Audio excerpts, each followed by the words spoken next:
Hi ladies, today we're going to talk about the pros and cons of mentioning former title holder experience. We get asked this a lot. Should I mention my former title holder experience in my interview and or listed on my contestant bio? And it's a good question.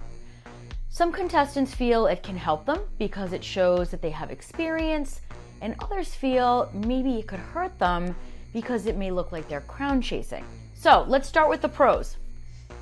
It's valuable experience that shows you can handle not only the pressures of competing, working with directors and pageant staff, but also the responsibility of serving as a title holder.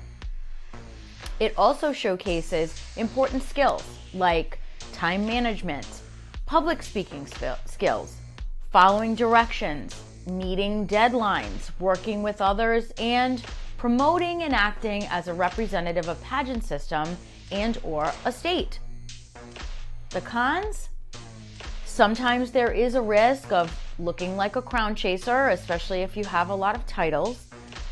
Sometimes sounding too pageant patty, in other words, robotic and over-rehearsed.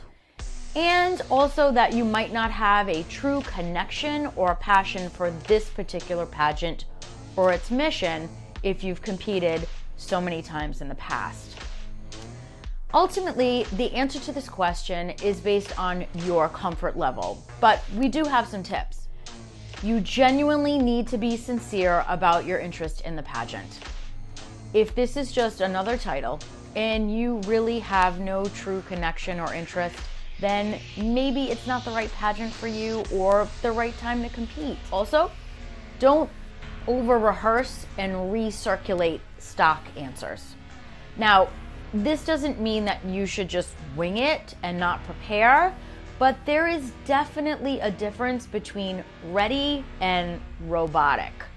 While you might have some experiences and information that you want to share with the judges, make sure that you're speaking from your mind and your heart when you communicate those experiences. Generally also recommend that you omit the name of the system or the title and instead focus on the skills and the attributes that you learned from that leadership role. Truthfully, it's really sort of irrelevant, the name of the system, but what you learned can be very relevant to you being a title holder in another system. You may also want to limit the time period and the scope of your experience to the most recent or the most impactful experience so that all your prior pageant experience doesn't monopolize and completely take over the whole interview. Undoubtedly, prior title holder experience can be helpful, and most times we do recommend mentioning it, but only if you present it in a way that is sincere and highlights what you bring to the table. If you book a session with us, we can carefully go over all of that with you and advise you as to the best option for you, depending on your pageant history and the next time that you compete. If you want to learn more or watch more videos, click on the link in our bio. You can also book a session and come to one of our workshops. Thanks, ladies. Talk to you soon.